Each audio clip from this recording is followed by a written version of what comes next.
दीप्ति, दीप्ति, क्या हो गया राहुल, क्यों चिल्ला रहे हो तुम इतना?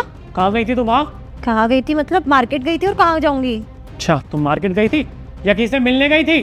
कैसी बात कर रहे हो? मैं तुम्हें बता के गई थी ना कि मैं मार्केट जा रही हूँ, और मैं किससे मिलने क्यों जाऊंगी? अच्छा, मतलब तुम मुझे बोल के जाओगी कि मैं बाहर जा रही हूँ, मार्केट जा रही हूँ, तो मैं यकीन कर लूंगा? मुझे क्या पता बाहर निकलने के बाद तुम किसी के पास जा रही हो या मार्केट जा रही हो, मैं कैसे यकीन कर लूँ? और वैसे भी जो तुमने काम किया है ना, उसे देख के लग रहा है तुम किसी से मिलने ही गई थी। पर्स से निकला? क्या निकला मेरे पर्स से? ये निकला तुम्हारे बैग से। इसे देख के कैसे मान लो कि तुम किसी से मिलने नहीं गई? राहुल, तुम्हें जरूर कुछ गलतफहमी हुई है कि ये मेरा नहीं है और मैं इसका करूंगी क्या? अच्छा, अरे कितना झूठ बोलोगी तुम मुझसे? कितना ट्रस्ट करता था मैं तुम पे। हमेशा जब भी तुमने बोला मार्केट जाना है, उधर जाना है, इधर जाना है, कभी मैंने नहीं बोला कि मैं चल रहा हूँ। कहीं मैंने तुम्हें वीडियो कॉल नहीं करी, सिर्फ इसीलिए कि तुम पे विश्वास करता था। लेकिन तुमने मेरे विश्वास का ये सिला दिया मुझे। अरे दीप्ति, करने से पहले सोच तो लेती यार, तुम कर क्या रही हो? तुम शादीशुदा इंसान हो, एक तुम्हारा पति है, और तुम मेरा प्यार कहीं और बांट रही हो। मुझे तो शर्म आ रही है यार, तुम अपना बीवी बोलते हुए भी। तुम कैसे कर सकते हो ये सब? राहुल देखो, मेरी बात समझो, मैं ये सब नहीं कर रही यार, मैं किसी से नहीं मिलने गई। अपनी ना बकवास बंद करो। अरे कौन ही पति होगा यार जो अपनी पत्नी के बैग में ये सब देखेगा और उस पर ट्रस्ट कर लेगा? देखो दीप्ति, मुझे ना बहुत ज्यादा गुस्सा आ रहा है। और तुम्हारे माँ बाप क्या बोलते थे हमेशा? हमारी बेटी ना बहुत संस्कारी है, वो सबकी रेस्पेक्ट करती है।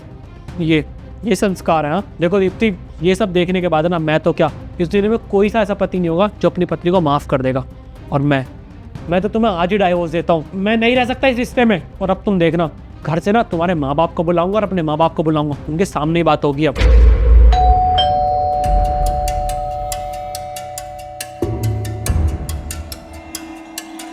भैया, दीप्ति जी का घर यही है? हाँ जी, बताइए। भैया वो ना, मैं केमिस्ट की दुकान पर खड़ा था तो उनका मुझसे ना पैकेट चेंज हो चुका है। वो पैकेट लेने आया था, प्लीज़ दे दीजिए। पैकेट बदल गया? और क्या था तुम्हारे पैकेट में? भैया वो प्रोटेक्शन का पैकेट था। ओ अच्छा, वो प्रोडक्शन का पैकेट तुम्हारा था? हाँ जी भैया, मेरा ही था। एक सेकंड।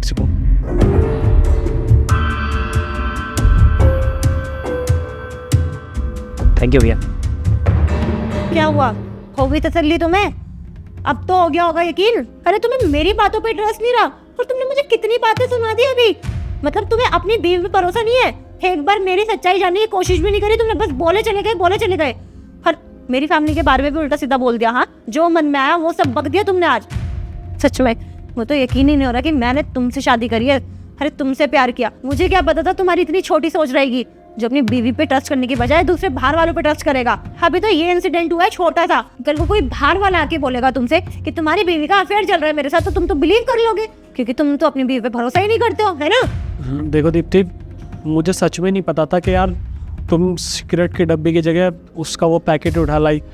और तुम खुद सोचो ना यार, अगर कोई भी पति अपनी पत्नी के बैग में वो पैकेट देखेगा तो उस पर तो कहाँ ही भरोसा करेगा। बस इसलिए मैंने तुम्हें सब कुछ बोल दिया। मुझे पता है मुझसे बहुत बड़ी गलती हुई, और ऐसा नहीं है मैं तुम पर ट्रस्ट नहीं करता, मैं तुम्हें बहुत ट्रस्ट करता हूँ। लेकिन बस गुस्से में मैंने पता नहीं क्या ही बोल दिया। अब मैं ना, जितना भी मैंने कुछ बोला है, मैं उसके लिए तुमसे माफ़ी मांगता हूँ। प्लीज़ मुझे माफ़। बस करो, मुझे कोई माफी नहीं चाहिए तुम्हारी, और मुझसे ना बात करने की कोशिश भी मत करना, समझे तुम? दीप्ति, मेरी बात तो